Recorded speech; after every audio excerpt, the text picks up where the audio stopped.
Hi, everyone. Welcome to the Dairy Good Dawgs, a place where we talk everything from the barn to the arch and where conversations are all things dairy the people, the science, and the stories behind the cows. I'm your host, Sophie Dupont, and today I am very excited to be joined by Farrah Newberry, the Chief Executive Officer of the Dairy Alliance. The Dairy Alliance works across the Southeast to promote dairy foods, support dairy farmers, and connect consumers with the nutritional benefits and stories behind dairy production. Welcome to the podcast, Farrah. All right, thank you. I'm excited to be here.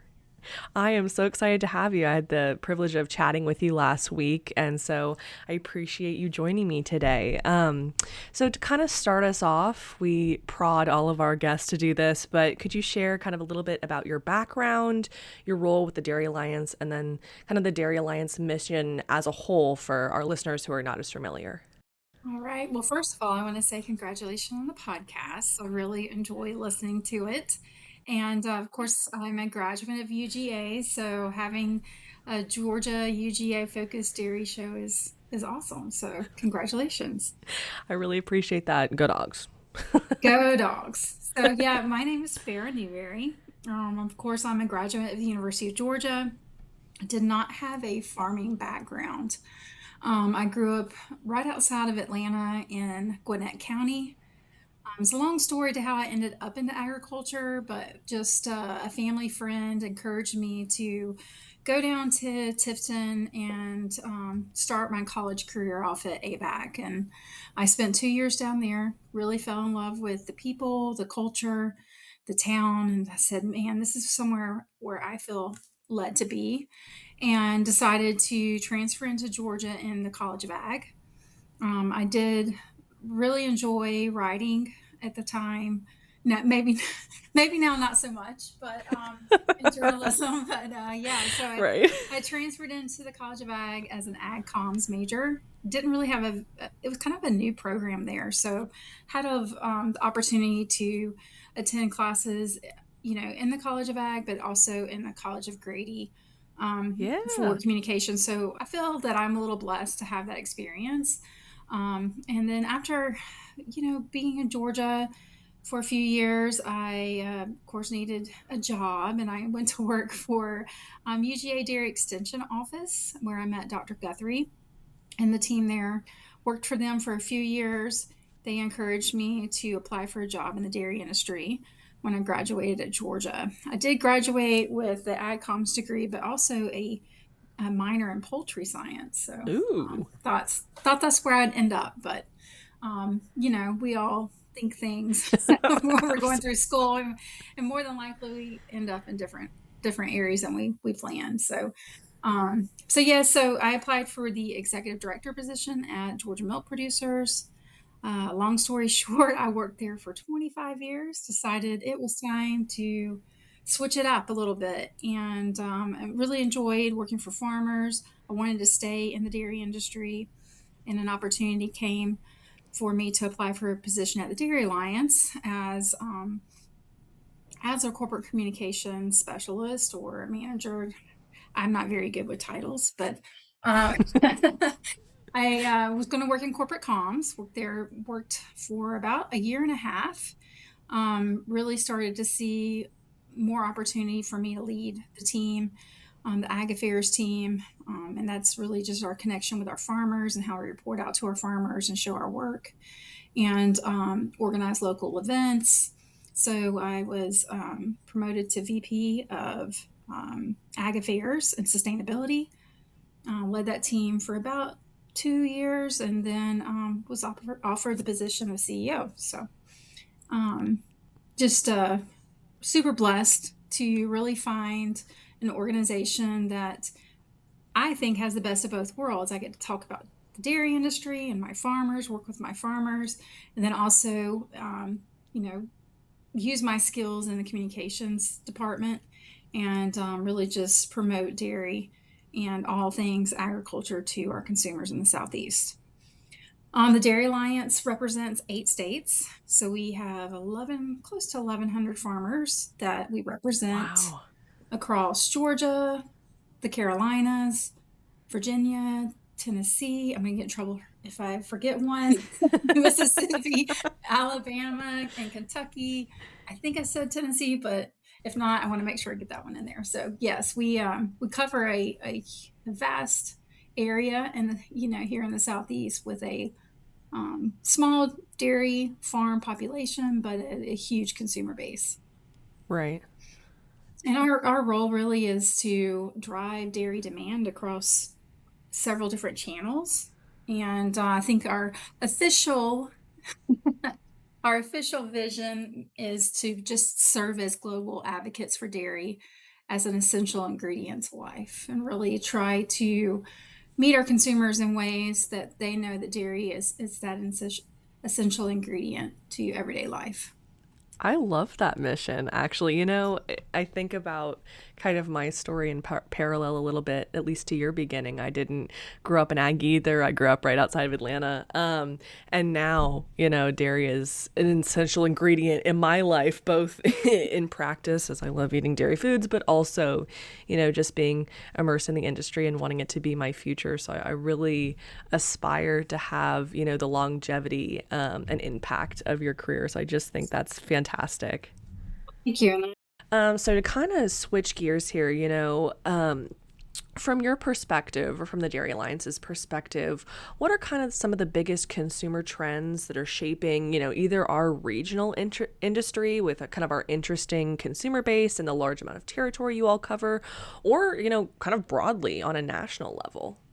Yeah, so I think on a national level, dairy is having its moment. We've seen it in the news, and really the Maha movement has kind of introduced or really propelled dairy to where it's at today. And that Finally. is just, yes, finally, after years and years of research, our farmers really have invested in the dollars to really do product research to really be able to come really to the forefront of the discussion when it comes to high protein. Right. And consumers want protein. You see it on packages everywhere. I think the Reese's peanut butter cup now has how much protein is in a What? Reese's Oh my cup. Yeah, gosh. it's like 4 grams. But at least I know I'm getting some protein when I'm enjoying a snack like that. But There you go. but you can tell that it's really on the consumer's mind. How much protein intake am I having a day? So we're really investing in research and development for high functional nutritional beverages, and that's going to be your high protein milks.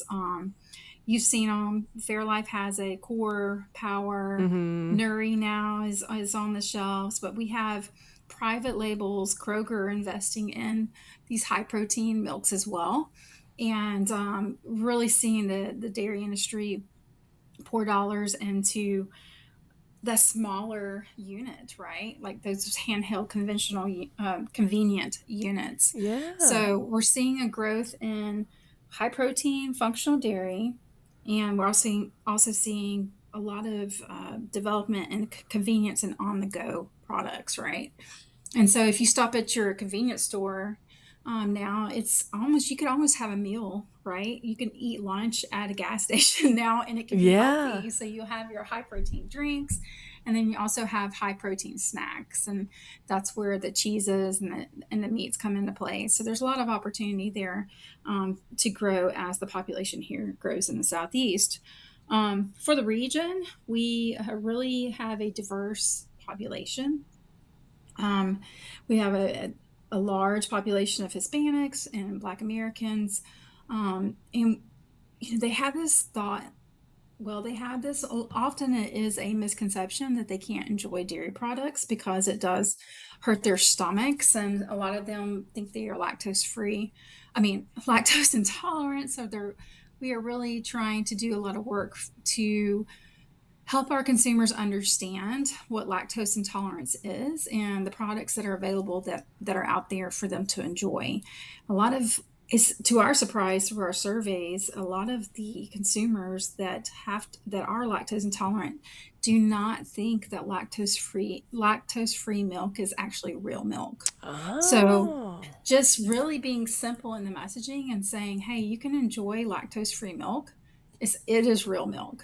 And it's just surprising when you really try to sit down and understand a consumer. And we do that through a survey that we conduct every other year. Okay. Oh, well, that's fantastic. I think that first understanding where consumers are going, but making sure we're promoting, dairy kind of in all of those avenues, makes me so happy.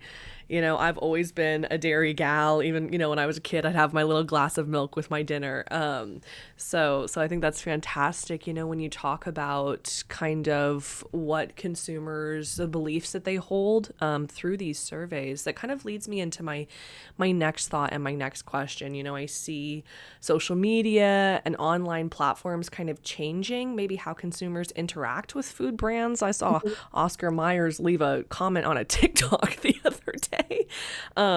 So, with your background in communication, and then everything you guys are seeing with the Dairy Alliance, how do you think dairy communication has evolved in recent years? Do you think there are steps we can go, to be even further immersed when it comes to our social media platforms? And kind of how can the dairy industry work to build trust and communicate science-backed information to consumers through those Right. platforms? Are there key strategies you guys have figured out?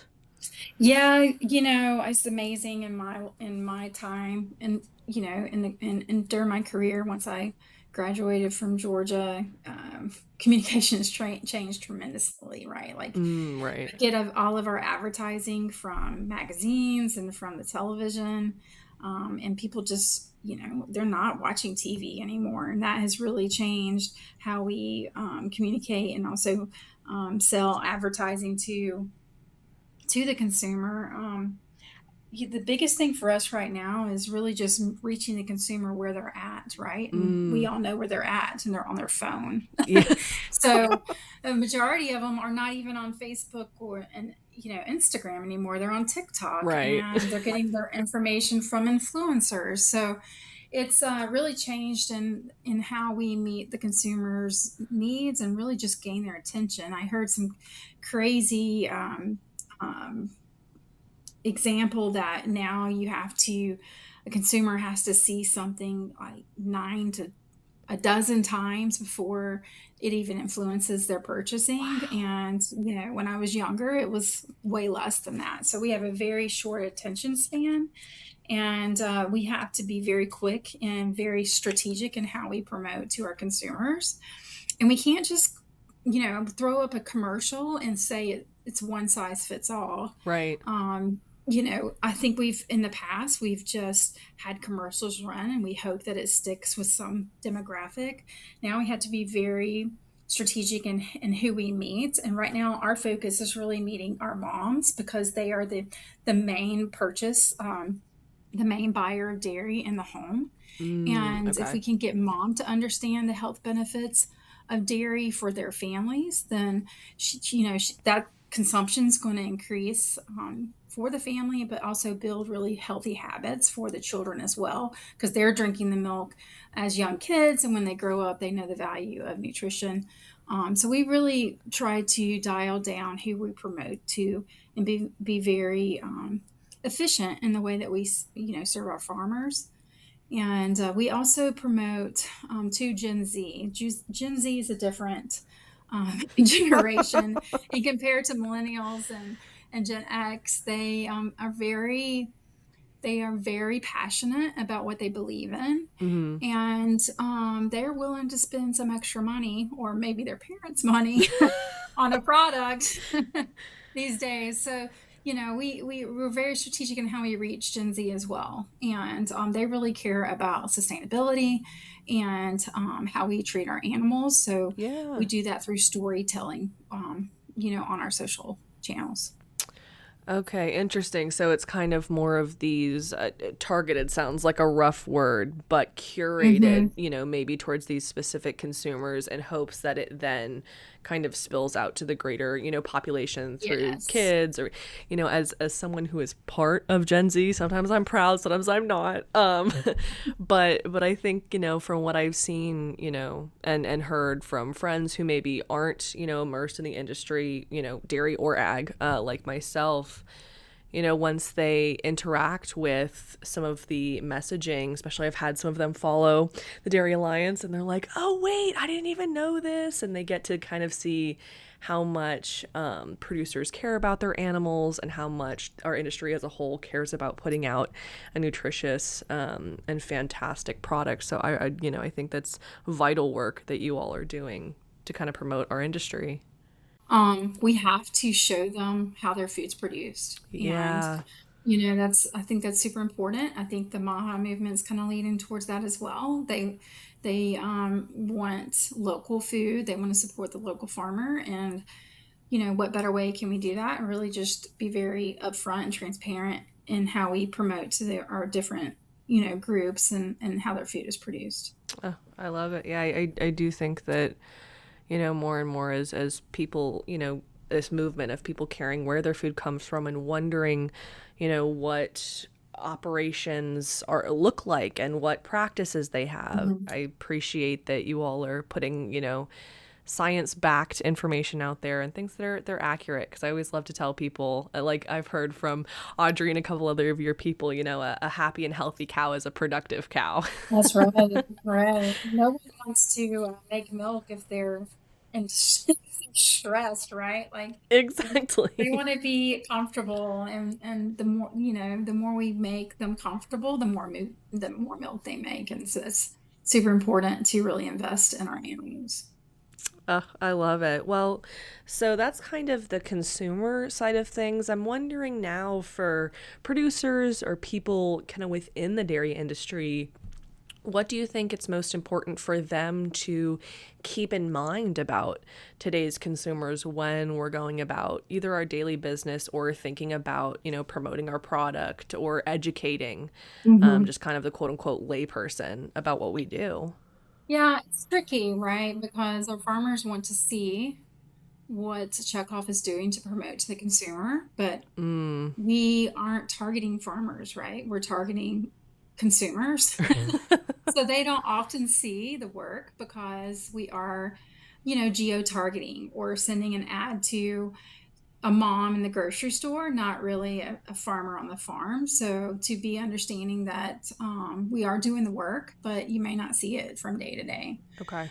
We do invest in farmer communications and try to ensure that the farmers have visibility to our work. And I have some farmers tell me all the time that I'm tired of getting emails from you. I know you're out there working, but then, I'll go to a meeting and they'll say, well, I didn't see that. So it's not an easy thing to do.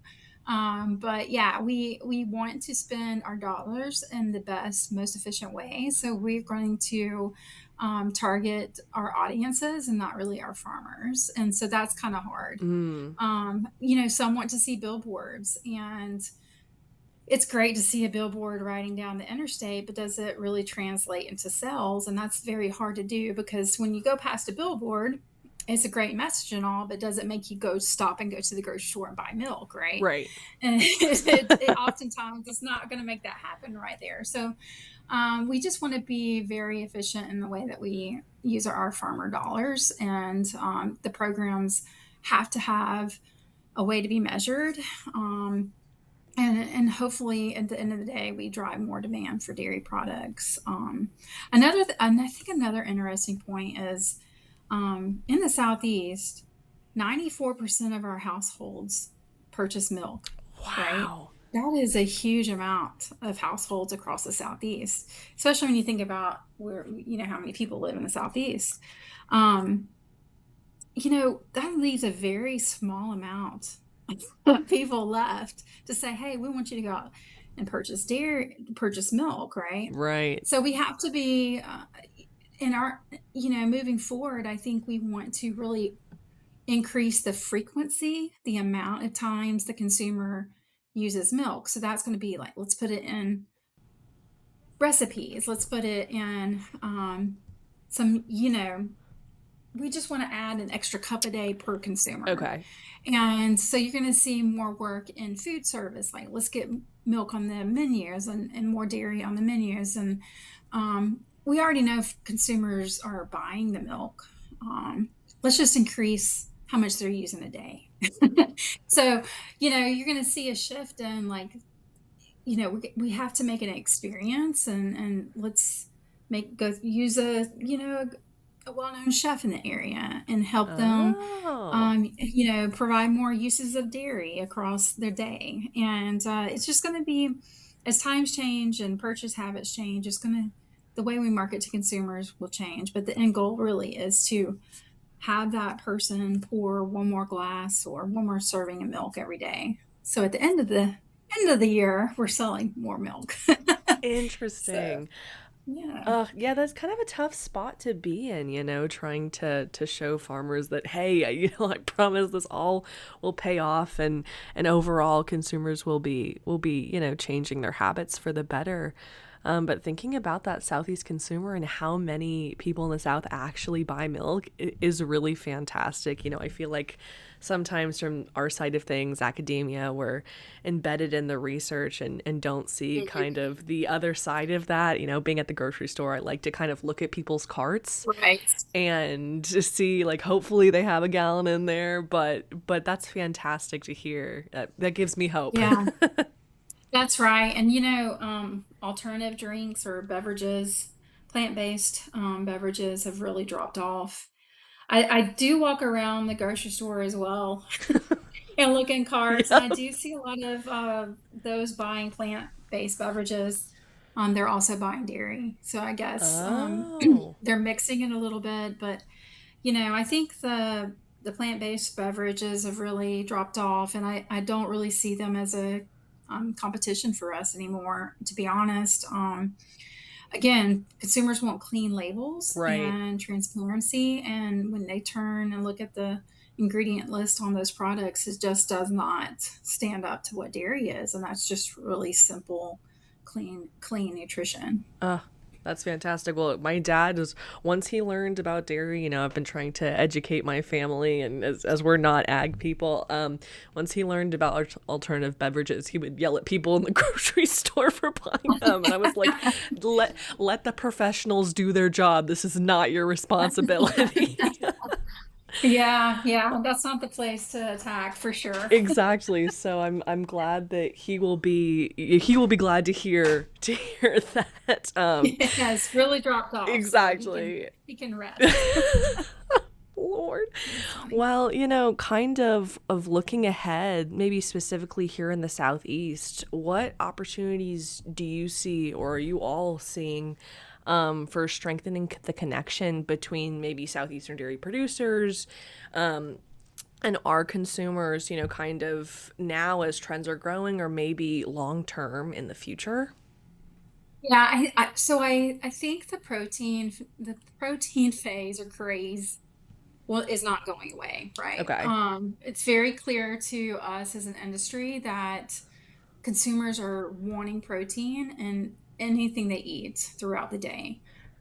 So we'll continue to see that protein push out there. I think for dairy, you're going to see a shift in that. We're going to really talk about the affordability of dairy, how cheap it is, what it's like a quarter for a serving of milk, Oh, per day.